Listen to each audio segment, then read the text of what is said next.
नाज़रीन आदाब, मैं हूं आपका मेज़बान सैयद अनवारुल्लाह गौरी और मुनसिफ टीवी पर पेश किए जाने वाले एक प्रोग्राम मुलाकात में आप सभी का खैर मकदम करता हूं।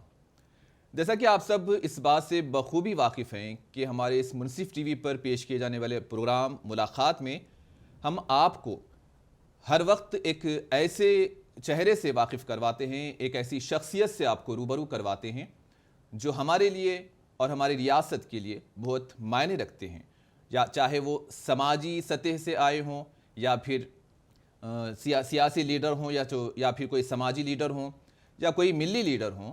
तो ऐसे अशख़ास को हम आपके सामने पेश करते हैं ताकि उनके जो तजुर्बात हैं, उनके जो काम करने के जो तरीक़ेकार हैं, उन सब से आपको वाकिफ़ करवाया जा सके। और मैं इस वक्त हमारे साथ स्टूडियो में जो मौजूद हैं उनका तारुफ़ करवाना चाहता हूं। वैसे तो ये तारुफ़ के मोहताज भी नहीं हैं, आप सब इनको देख लेंगे तो बखूबी उनसे वाकिफ़ हो जाएंगे। ये एक तेलंगाना के जनरल सेक्रेटरी हैं, बहुत ही हरकियाती लीडर हैं और ज़मीनी हक़ाइक़ से ये ऊपर आए हैं।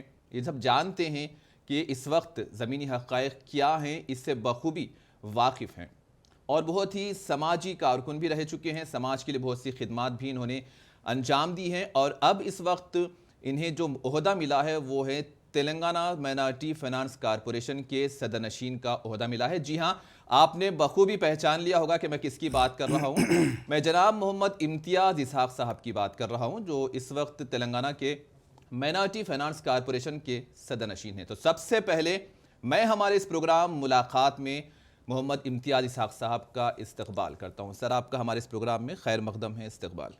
जी शुक्रिया जी, बहुत बहुत आपने मुझे इनवाइट किया। तो नाजरीन, जैसा कि आप सब जानते हैं कि मोहम्मद इम्तियाज़ इसहाक साहब की क्या शख्सियत है। ये तेलंगाना माइनॉरिटीज़ फाइनेंस कॉरपोरेशन के सदरनशीन हैं। और तेलंगाना माइनॉरिटी फाइनेंस कॉरपोरेशन क्या है? तेलंगाना माइनॉरिटी फाइनेंस कॉरपोरेशन 1 मई 2015 को कंपनीज एक्ट 2013 के सेक्शन 7 के तहत तेलंगाना माइनॉरिटी फाइनेंस कॉरपोरेशन को अक़लियतों के माशी तौर पर कमज़ोर तबक़ात तक रियासती फ़वाइद को पहुँचाने के लिए शामिल किया गया था। और तेलंगाना माइनॉरिटी फाइनेंस कॉरपोरेशन अहल पसमानदा तबक़ात को यानी कि अक़लियतों को माली इमदाद फ़राहम करता है। रियासत तेलंगाना के अंदर चाहे वो मुस्लिम हों, सिख हों, पारसी हों, बुद्धिस्ट हों या कि जैन हों, उन्हें कारोबारी इकाइयों के क़याम के लिए कंपनीज एक्ट के तहत इकनॉमिक सपोर्ट की एक स्कीम के तहत उन्हें माली इमदाद फ्राहम करता है। और इसके अलावा तमाम तुलबा को जो बेरोज़गार हैं उन्हें तरबियत भी फ्राहम की जाती है। इसके अलावा उन्हें वज़ाइफ भी फ्राहम किए जाते हैं ताकि उनकी समाजी बेहतरी, माशी तरक्की और उमूमी तरक्की को महफूज किया जा सके। तो मैं अब देर ना करते हुए इन तमाम चीज़ों के बारे में आपसे वाकिफ़ करवाऊँगा। हमारे जो आज के मेहमान हैं मोहम्मद इम्तियाज़ इसहाक साहब। तो सबसे पहले एक सवाल ये कि पहले तो मैं उन्हें मुबारकबाद देता हूं कि वो सदरनशीन के ओहदे पर फायज हुए हैं और इसके बाद हमारे इस प्रोग्राम में शिरकत की है, ये पहली मरतबा। और मैं सबसे पहले सवाल हमारे जो मेहमान हैं उनसे ये करना चाहूँगा कि sir, Telangana minority finance corporation के अंदर कितनी स्कीमें अब तक लाई गई हैं, कितनी रूब अमल लाई जाएंगी और इन सब के लिए क्या क्या तरीक़ेकार होंगे? सब में पहले मैं मुनसिफ टीवी के नाज़रीन को मैं मुबारकबाद पेश करता हूं कि माइनॉरिटी फाइनेंस कॉरपोरेशन की स्कीमात को जो है अवेयरनेस करने के लिए मुझे बुलाया गया है। मैं शुक्रगुज़ार हूं टीवी के एडिटर साहब का और आपका जी। सब में पहले मैं आपको बताना चाहता हूं कि तेलंगाना बनने से पहले माइनॉरिटी फाइनेंस कॉरपोरेशन में कोई बड़े ऐसे स्कीमात नहीं होते थे, लेकिन तेलंगाना बनने के बाद तेलंगाना हुकूमत ने कुछ नए स्कीमात को जो है ईजाद किया। जैसे कि ड्राइवर कम ओनर का जो स्कीम होता है उसके तहत 50% सब्सिडी पे जो है हमने करीब 790 लोगों को कारें दी हैं, डिज़ायर कारें दी हैं, जिसमें 58 लाख की अगर कार होती है तो उसमें 50% हमने सब्सिडी दिया है जी। उसी तरह जो है ओनर है आटू का भी जो है हमने जो है 60% 70% पे जो है 1780 ऑटो हमने दिए हैं। तो मैं बोलना ये चाहता हूँ कि हुकूमत बनने के बाद, तेलंगाना बनने के बाद जितना बजट पूरे हिंदुस्तान का होता है उसमें से जो है एक 40% बजट जो हमारे तेलंगाना हुकूमत का है जी। जैसा कि पूरे इंडिया का बजट माइनॉरिटीज़ का अगर 4000 करोड़ होता है तो तेलंगाना का बजट 2000 करोड़ है जी। पिछले आप देख लीजिए, जब से मुत्तहदा आंध्र प्रदेश रहा है, कांग्रेस ने हुकूमत किया है, टीडीपी ने हुकूमत किया है, पूरा अगर 50 साल का अगर बजट भी मिलाते हैं तो ये हमारे 8 साल के बजट के मसावी नहीं है। अच्छा। इससे पहले कांग्रेस के दौर में मुसलमान माइनॉरिटी का बजट हुआ करता था 100 करोड़, बड़ी मुश्किल से 150 करोड़ हाईएस्ट था जी। लेकिन हमारी तेलंगाना हुकूमत टीआरएस हुकूमत बनने के बाद, केसीआर साहब चीफ मिनिस्टर बनने के बाद उन्होंने महसूस किया कि अगर माइनॉरिटीज़ में अगर गुर्बत को दूर करने की कोई वजह अगर है, कुछ अगर उनको डेवलप करना चाहे तो उनके लिए तालीम इदारे खोले जाए। अच्छा जी। मुत्तहिदा आंध्र प्रदेश में जो है सिर्फ 12 रेजिडेंशियल स्कूल हुआ करते थे जी। लेकिन तेलंगाना बनने के बाद सिर्फ 2 साल के अंदर केसीआर साहब ने जो है 72 स्कूल पहले खोले गए, जी। जिसका रिजल्ट देखने के बाद वितिन 8 मंथ्स के अंदर फिर उसको 206 स्कूल कर दिए। जी। एक एक बच्चे के ऊपर, एक तालिब इल्म के ऊपर टेम्परेस में जो है 1,20,000 खर्च होता है। जी। तो इससे अंदाज़ा लगा लीजिए 206 स्कूल, जिसमें एक एक स्कूल का स्ट्रेंथ जो है 500, 400, 300 ऐसा स्ट्रेंथ है। जी। तो मैं ये पूछना चाहता हूँ, पिछले जो हुक्मरान काम किए उन्होंने क्यों ओपन नहीं किया टेम्परेस जैसे इदारे? जी। उन्होंने क्यों नहीं लाया शादी मुबारक जैसे स्कीम? जी। हमेशा जो है माइनॉरिटीज़ को जो है ख़ासकर मुसलमान तबके को जो है सिर्फ वोट बैंक की तरह इस्तेमाल की कांग्रेस पार्टी ने। बिल्कुल। तो आज केसीआर साहब उसको मिटा दे के जो करियापा के जैसे इस्तेमाल किया जाता था उसको मिटा के जो है आज मुसलमानों की गुर्बत को दूर करने के लिए उनके बुनियादी हुकूक जो होते हैं तालीम जो हासिल करना है उसके लिए वो केसीआर साहब काम कर रहे हैं, बुनियादी काम कर रहे हैं केसीआर साहब। केसीआर साहब सिर्फ स्कीमात को ऐलान नहीं करते हैं, उनके बुनियादी काम करने के लिए उनको जो बजट अलाट किया गया उसकी तरह इस्तेमाल करते हैं जी। तो लिहाजा माइनॉरिटी फाइनेंस कॉरपोरेशन में एक 5 स्कीम ऐसे हैं जो बिल्कुल डायरेक्ट गरीब को पहुंचते हैं। जैसा मैंने कहा ड्राइवर कम ओनर स्कीम, ऑटो का स्कीम, और जो है कम्युनिटी प्रोडक्शन सेंटर, बल्कि जो है एक एक सेंटर पे जो है 20 लाख की लागत से हम लोग जो है मशीन्स देते हैं टेलरिंग जी। के, बिल्कुल। जहाँ पे कुछ गरीब लेडीज़ अगर वहाँ पे सीख के उनको जो है प्लेसमेंट भी दिया जाता है, कुछ दुकानों से कुछ गारमेंट से जो है ऑर्डर लेके जो है उनसे सिलवाया जाता है, उनसे उनको जो है एक ज़रा कमाई का जरिया भी बनाया जाता है। जी। तो ऐसे हैदराबाद में 10 सेंटर्स हैं। जी। इस बार मैं चेयरमैन बनने के बाद एक 4 सेंटर्स और मैंने सैंक्शन कर लिया हूँ। तो उसके तहत और एक स्किल डेवलपमेंट के तहत जो प्लेसमेंट और ट्रेनिंग होता है उसके तहत भी जो है 3 करोड़ 50 लाख रुपए इस बार गवर्नमेंट ने हमको दिए हैं। अच्छा। जिससे हम 2000 तालिब इल्म को जो है ट्रेनिंग देना चाहते हैं। अच्छा। ऐलान भी किए हैं, वो भी काम मनखरी में हो रहा है। सब में बड़ी बात एक 4-5 साल 6 साल से जो है इकोनॉमिकल बैकवर्ड जो स्कीम बैंकेबल स्कीम है वो नहीं थी, लेकिन केसीआर साहब ने मेरे चेयरमैन बनने के बाद अभी जो है 50 करोड़ पहले रिलीज़ किए हैं लास्ट मंथ, फिर 50 करोड़ और रिलीज़ करने के लिए भी ऑर्डर दिया गया है। टोटल 10,000 फैमिलीज़ को हम इंशाल्लाह ये महीने ये अगले हफ्ते से जो है हम ऑनलाइन शुरू करेंगे। जो है 10,000 फैमिलीज़ को जो है कैटेगरी 1 लाख जो 80% सब्सिडी माइनॉरिटी फाइनेंस कॉरपोरेशन देगा। 2 लाख कैटेगरी 2 लाख जो है वो स्कीम जो है जिसमें 70% जो है हम सब्सिडी देंगे, 30% बेनिफिशियरी बैंकेबल से होगा। अच्छा। ये स्कीमात है हमारे जी। और जो है हमारे पास जो है बहुत सी चीज़ें और जैसा कि स्किल डेवलपमेंट के बताया वो भी हमारे पास काम चल रहा है अभी जी। तो अच्छे स्कीमात है माइनॉरिटी फाइनेंस कॉरपोरेशन से जी। तो स्किल डेवलपमेंट के ताल्लुक से किस तरह से स्कीम रूबा देखिए जो कोर्सेज होते हैं जैसा ब्यूटिशियन कोर्सेज हैं, जैसा कोई अगर मोबाइल बनाने का मैकेनिज्म होता है, जैसे एसी बनाने का मैकेनिज्म होता है, तो ऐसे बहुत सी जो है कोर्सेज होते हैं। वो कोर्सेज जो है हम जो है ट्रेनिंग पार्टनर्स को अलाट करेंगे, जो माइनॉरिटी फाइनेंस से पार्टनर होकर उसको हम बच्चों को अलाट करेंगे। कोई सोसाइटीज़ हैं किसी को 150 किसी की 200 स्टूडेंट्स को हम अलाट करेंगे, वो लोग उसमें ट्रेनिंग देंगे। ट्रेनिंग के कुछ स्कीमात कोर्सेस हैं और ट्रेनिंग देते हुए विद प्लेसमेंट उसमें भी कुछ स्कीमात हैं। तो उसके तहत जहाँ पे ट्रेनिंग लेके प्लेसमेंट दिया जाएगा वैसे लोगों को भी हम ज़्यादा इम्प्रूव करेंगे। ट्रेनिंग लेते ही उनको कुछ ना कुछ जॉब हासिल हो। अच्छा। यानी कि रोजगार के साथ, यानी कि तरबियत के साथ आप उन्हें डायरेक्ट रोजगार से जोड़ेंगे। ये हमारी स्कीमात हैं जी। बहुत से मैं लास्ट ये आपने अगर मुझे बुलाया नेक्स्ट बुलाएंगे तो मैं बिल्कुल उसके साथ कहाँ प्लेसमेंट में दिए हैं, कितने लोगों को दिए हैं, वो सब आपको दूंगा जी। सर फिलवक्त तो एक जो स्कीम जो हाल ही में जो ऐलान की गई थी बैंक लिंकेज सब्सिडी के ताल्लुक से, जैसा कि अभी आपने बताया कैटेगरी 1 और कैटेगरी 2, तो इसके अप्लाई के लिए किस तरीक़ेकार यानी कि कौन से लोग इसके लिए अहल हैं, किन्हें ये सब्सिडी दी जाएगी? देखिए ये क्या है, इकोनॉमिकल बैकवर्ड लोगों के लिए है ना जी। तो जिनके लिए वाइट राशन कार्ड मस्ट है। अच्छा। और जो है जिनके लिए इनकम जो जिनका पर एनम जो है 1.5 लाख हो, 1 लाख हो, मैक्सिमम 2 लाख के अंदर होना चाहिए, ऐसे लोगों को सिलेक्ट किया जाएगा जी। और इसमें जो है कोई अगर छोटे मोटे बिजनेस करना चाहते हैं तो उनके बिज़नेस के लिए उनको देखते हुए उनको इम्प्रूव करने के लिए स्कीम दिया जाएगा। जी। बैंकेबल है और ऑप्शनली हम क्या रखें, अगर किसी पास बैंक अगर कंसल्टेंट नहीं मिल रहा है तो बेनिफिशियरी खुद डिपॉजिट कर सकता है 20%। जी। DMW के पास डिपॉजिट कर सकता है। जी। वो डिपॉजिट करने के बाद सिलेक्शन कमेटी, वहाँ पे कलेक्टर साहब होंगे, DMW, ये लोग एक कमेटी, हमारी सिलेक्शन कमेटी, वो सिलेक्शन करके हमको भेजेंगे लिस्ट। अच्छा, तो इसके अंदर जो कैटेगरी 1 और कैटेगरी 2 है सर, तो कितने खानदानों का मंसूबा है कि कितने खानदानों को देंगे? जैसे सुनने में आ रहा था कि कैटेगरी 1 के लिए 5000 खानदान हैं और कैटेगरी 2 के लिए शायद 3700। नहीं, क्या है, फर्स्ट स्टेप हमारा 5000 फैमिलीज़ को देने का गवर्नमेंट ने हमको दिया है, तो हम लोग 5000 के लिए ऐलान कर चुके हैं। 5000 में 3500 कैटेगरी 1, जी। 1500 कैटेगरी 2। जी। तो इसी तरह फिर 5000 फैमिलीज़ को सेम ऐसी 3500 कैटेगरी 1, जी। 1500 कैटेगरी 2 करेंगे। तो ओवरऑल जो होगा 7000 1 लाख का होगा, वो कैटेगरी 1 होगा, 3000 कैटेगरी 2 होगा।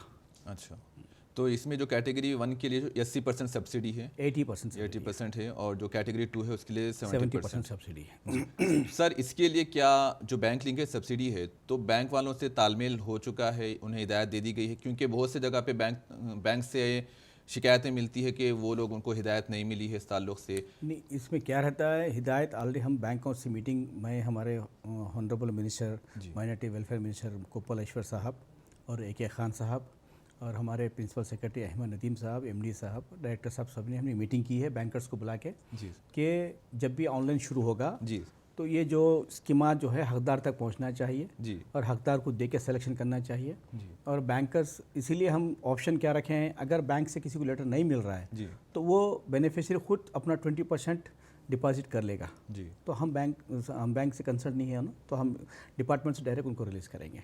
अच्छा, तो सर ये तो रही स्कीम की बात। जी। अब जो जितने छोटे ताजिर लोग हैं, तो उन्हें उनके ताल्लुक से, उनके फ़ायदे के लिए अगर कोई दूसरी, जैसा कि अभी आपने बताया कार और ऑटो की स्कीम थी, कोई बंडी वगैरह पे कारोबार करते हैं, मेवे का कारोबार है, तरकारी का कारोबार है, उनके लिए भी कुछ स्कीम इससे पहले आई थी? इसमें वही स्कीम मैं आपको बता रहा हूँ। कैटेगरी 1 जो है, जी। ऐसे लोगों को दिया जाएगा जिसकी बंडी हो, जिसका डब्बा हो, जी। उनके लिए कोई शॉप नहीं पूछा जाएगा, उनके लिए कोई एग्रीमेंट, शॉप एग्रीमेंट नहीं पूछा जाएगा। जी। तो ऐसे लोगों के लिए हमारी हुकूमत चाहती है कि हकदार को अगर पहुंचना है तो ऐसे लोगों को दीजिए। तो हुकूमत हमारे KCR साहब का ये है कि इकोनॉमिकली बिल्कुल बैकवर्ड है, ऐसे लोगों को सिलेक्शन करने के लिए कोशिश करें, हमारा हुकूमत का मुतालबा है। लिहाजा हमने जो है कलेक्टर्स को जो है और जो है DMWs को ये मशवरा दिया है कि मैक्सिमम जो है बुनियादी चीज़ को है उसको ज़रूरत सेलेक्ट करने के लिए मशवरा दिया गया है। जी।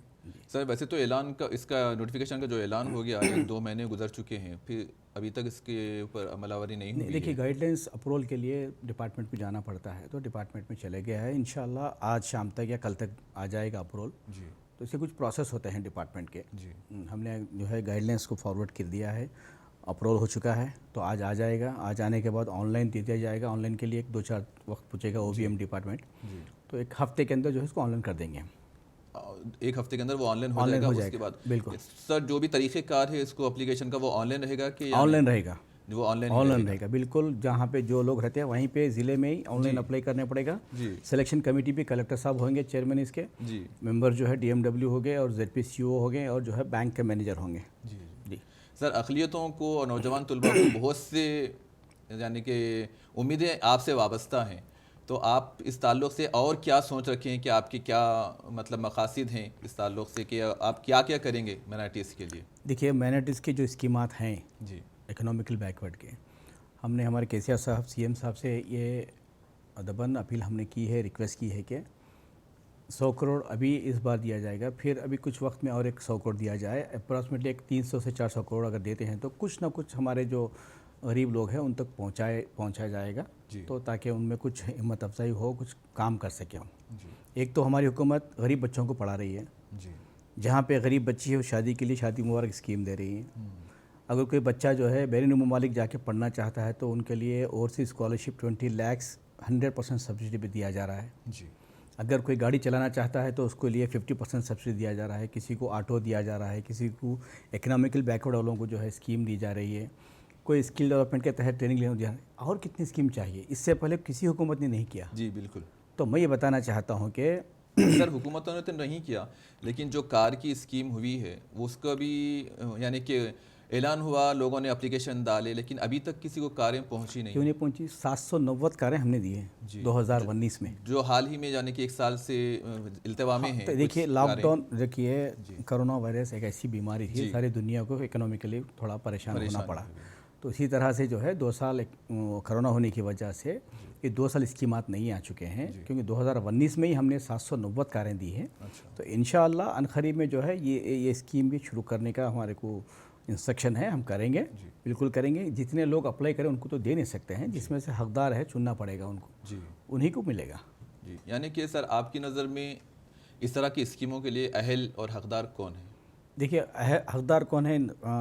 जो आदमी गरीब है, जिसको काम करना चाहता है, किसी को सपोर्ट नहीं मिलता है, वैसा आदमी हकदार है।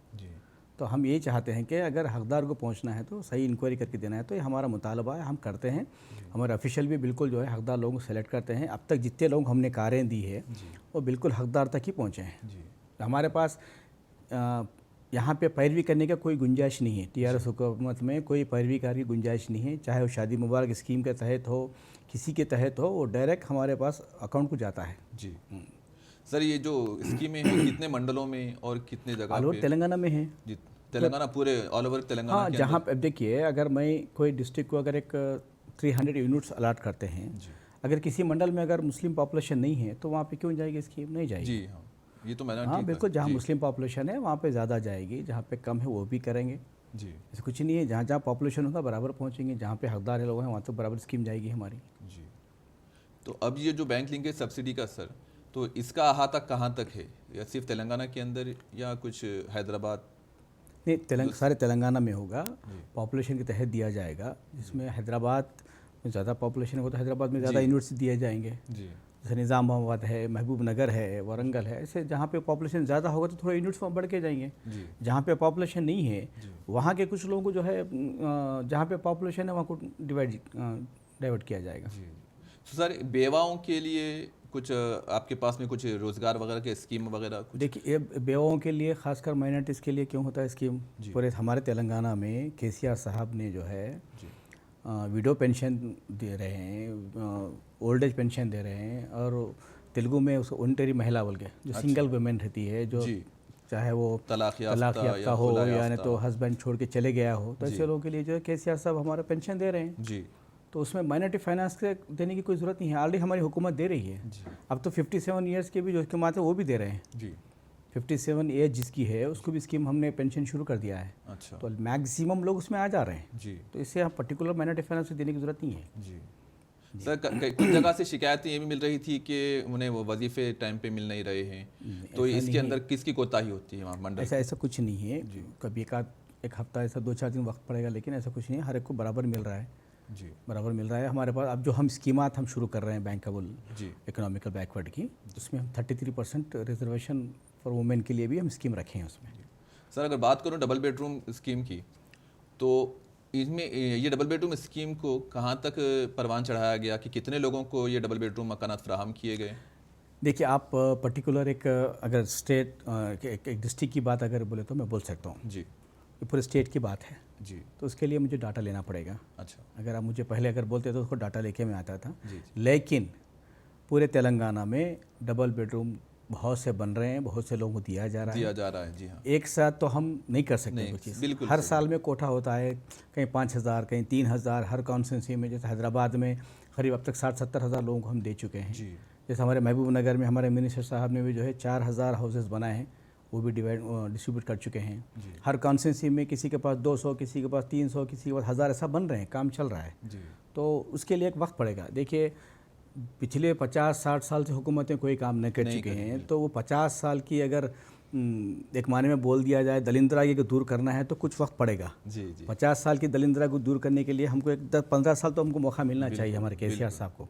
तो 15 साल में जो है वो 50 साल में नहीं हुआ सा काम हमारे केसीआर साहब 10 साल में कर चुके हैं। बिल्कुल जी, ये जो तमाम स्कीमात हैं ये तो काबिल सताइश है सर, क्योंकि माइनॉरिटी फाइनेंस कॉर्पोरेशन के ताल्लुक से जितने भी स्कीमें जैसे शादी मुबारक की रहे या फिर जो ताजिरों को दी जाने वाली कार रहे या ऑटो वगैरह, ये तमाम जो स्कीम है ये तो काबिल सताइश हैं सर।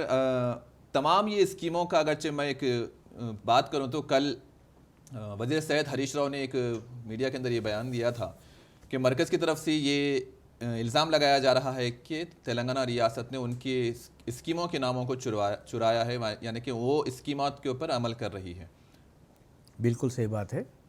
जैसा हमारे पास किसानों को जो है ईयरली जो अमाउंट दिया जा रहा है, वो बीजेपी हुकूमत ने जो हमारी स्कीम को चुरा कर वो लोग भी जो है कुछ स्कीम शुरू करे हैं। जी ऐसे बहुत सी चीज़ें हैं जो बीजेपी हुकूमत, सेंट्रल हुकूमत जो है हमारी स्कीमों को चुरा के नाम चेंज करके वो लोग कर रहे हैं। जी फिर उनके कोई स्टेट में काम नहीं हो रहा है। बीजेपी के जितने स्टेट चीफ मिनिस्टर्स हैं उनके पास हमारे कोई स्कीम उनके पास अमल करने की कैपेसिटी नहीं है, जी कर भी नहीं सकते हैं। जी केसीआर साहब एक ऐसे लीडर हैं, सेकुलर लीडर हैं, जो स्कीमात शुरू करते हैं तो बहुत ही दिलदारी से शुरू करते हैं ताकि गरीब तक पहुँचे। जी मैं यही बोलना चाहता हूँ कि 60-70 साल से हिंदुस्तान आज़ाद होने के बाद कांग्रेस, हमारे आंध्र प्रदेश में कांग्रेस टीडीपी मिलकर ही हुकूमत की है। जी बिल्कुल 57 ईयर्स। बिल्कुल।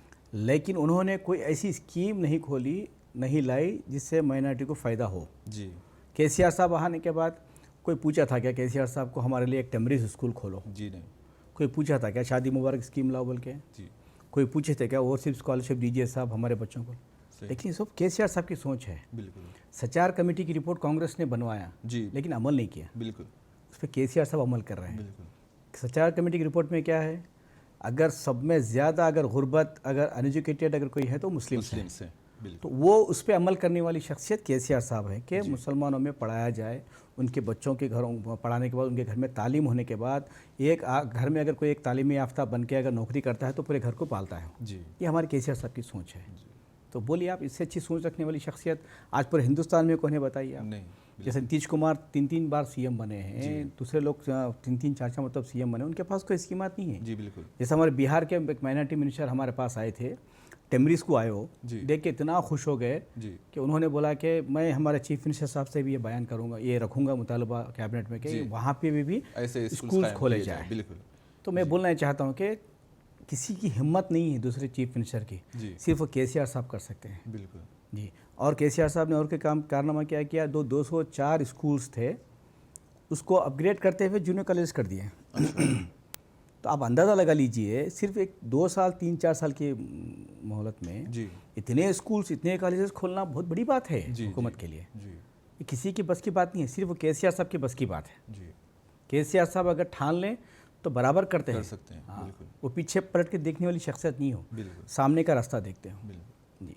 सर, जो रेसिडेंशियल स्कूल्स के अंदर मिड डे मील वगैरह का जो निज़ाम है और दीगर जो सहूलियात हैं, मैं ये चाहता हूं कि आप उन तमाम चीज़ों को वाकिफ़ करवाएं हमारे नाजरीन को कि रेसिडेंशियल स्कूल के अंदर, क्योंकि लोग तालीम से दूर ना हों, उसके अंदर बच्चों को दाखिला दिलवाएं। तो आप एक मरतबा ये बता दीजिए कि वहाँ पे कौन कौन सी सहूलियात हैं। देखिए मैं एक बात बोलता हूँ, आप अपने बच्चे को जो है सिर्फ गेट के अंदर ले जाके छोड़ देने का काम है आपका। जी। बाकी का काम पूरा हुकूमत का है। अच्छा।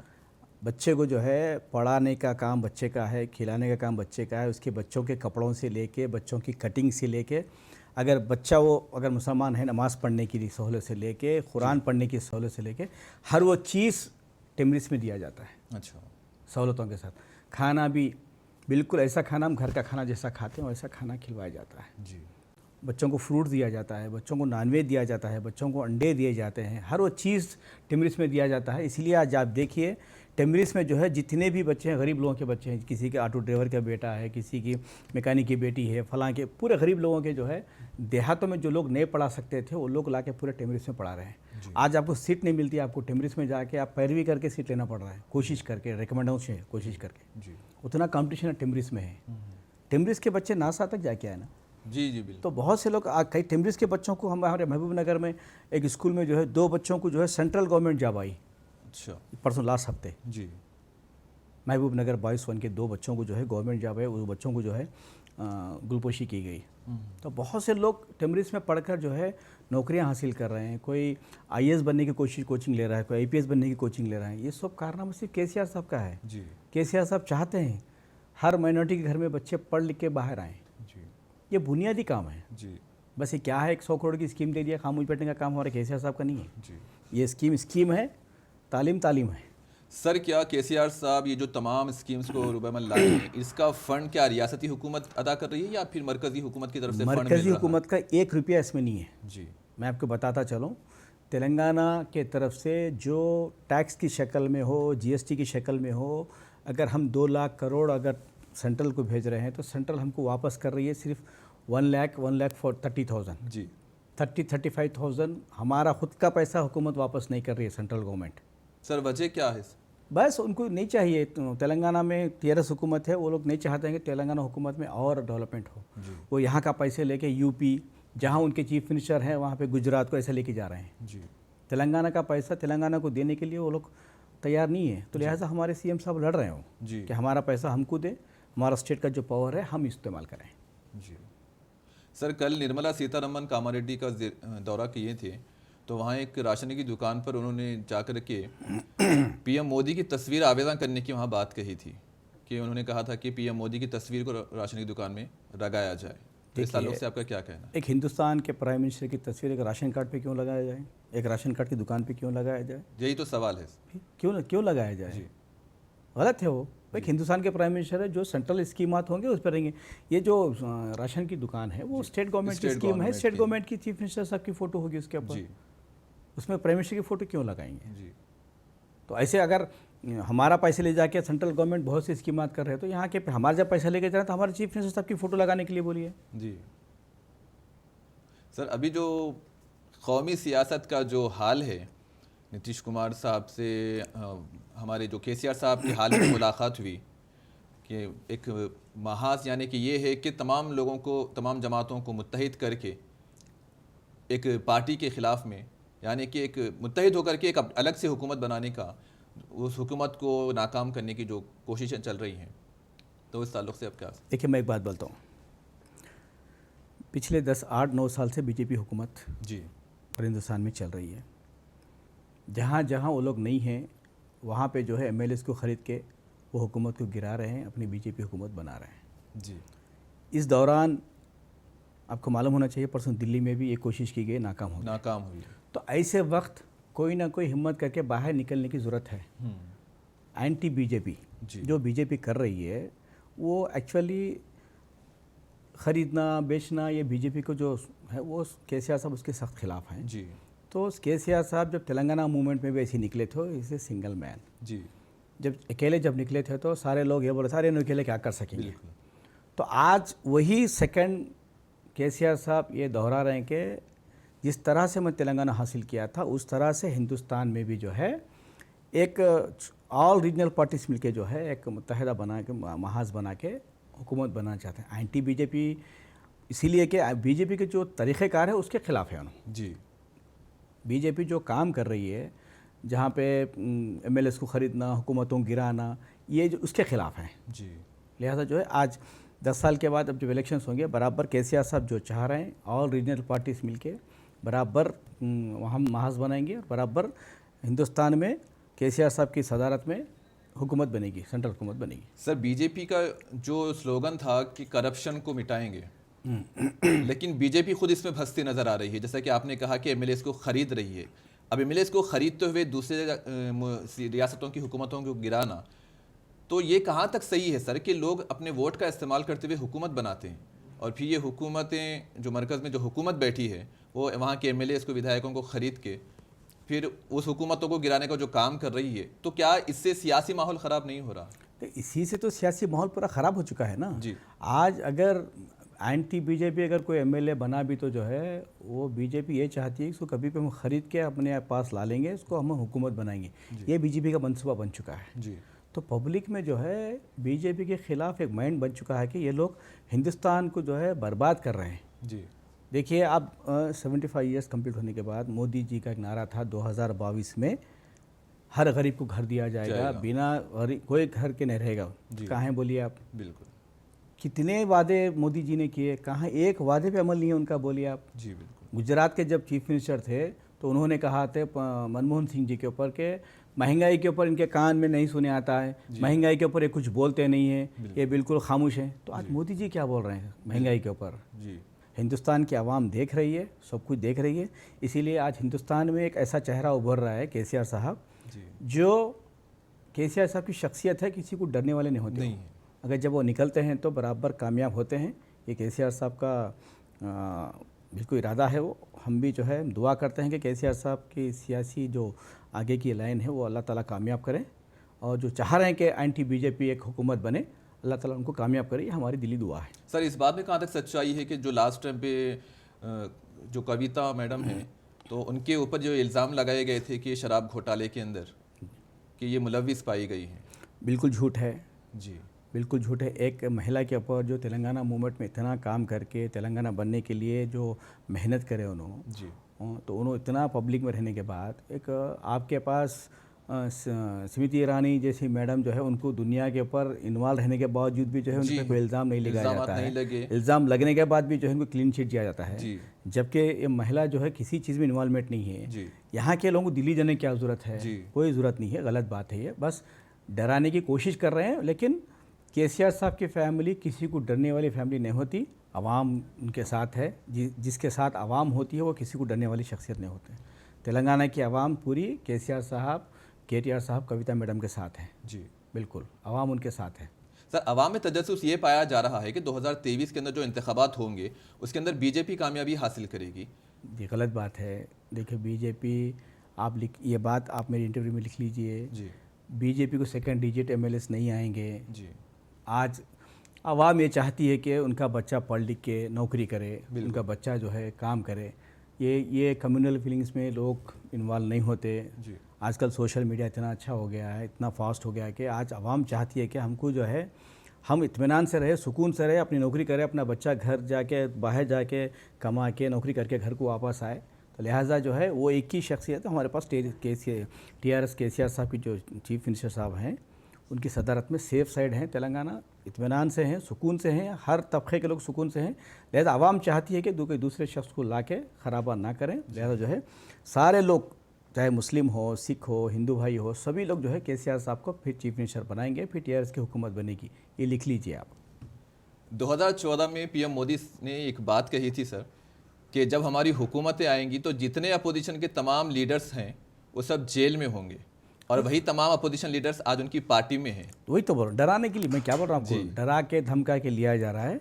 डरा के धमका के जब आप लेते हैं तो आपके अच्छे वक्त तक ही वो साथ में रहेंगे। जी जैसे ही आपका बुरा वक्त शुरू होगा बीजेपी का, सारे जो लोग चले गए थे उसमें फिर वो वापस आ जाएंगे बाहर। जी सर, अभी जो मुनगोड़ के अंदर जो इंतखाबात होने वाले हैं टीआरएस के, यानी कि केसीआर साहब ने भी वहाँ पे अपनी इंतखाबी रैली निकाली थी, तो वहाँ की तैयारी के सिलसिले में टीआरएस के क्या इक़दाम हो रहे हैं? बिल्कुल, देखिए हमारी जो स्कीमात हैं जी वो घर घर तक है, जी हर घर हमारी स्कीम पहुंचती है। जी तो जो हमारे स्कीमात के तहत काम हो रहा है उसी पे हमको भरोसा है। आवाम को स्कीम पहुंचना ही बहुत बड़ा हुकूमत का एक होता है। तो लिहाजा जो है हर घर स्कीम जब पहुंचने के बाद हमको दूसरी सोच नहीं है, बराबर टीआरएस कैंडिडेट वहाँ से जीतेगा, जी कम से कम 50,000 मेजॉरिटी से जीतेगा। ये लिख लीजिए आप। टीआरएस हुकूमत, टीआरएस का कैंडिडेट जो भी होगा वहाँ पे 50,000 की मेजॉरिटी से जीतेगा। कोमोडिटी राजगोपाल रेड्डी को डिपॉजिट भी नहीं आएगा।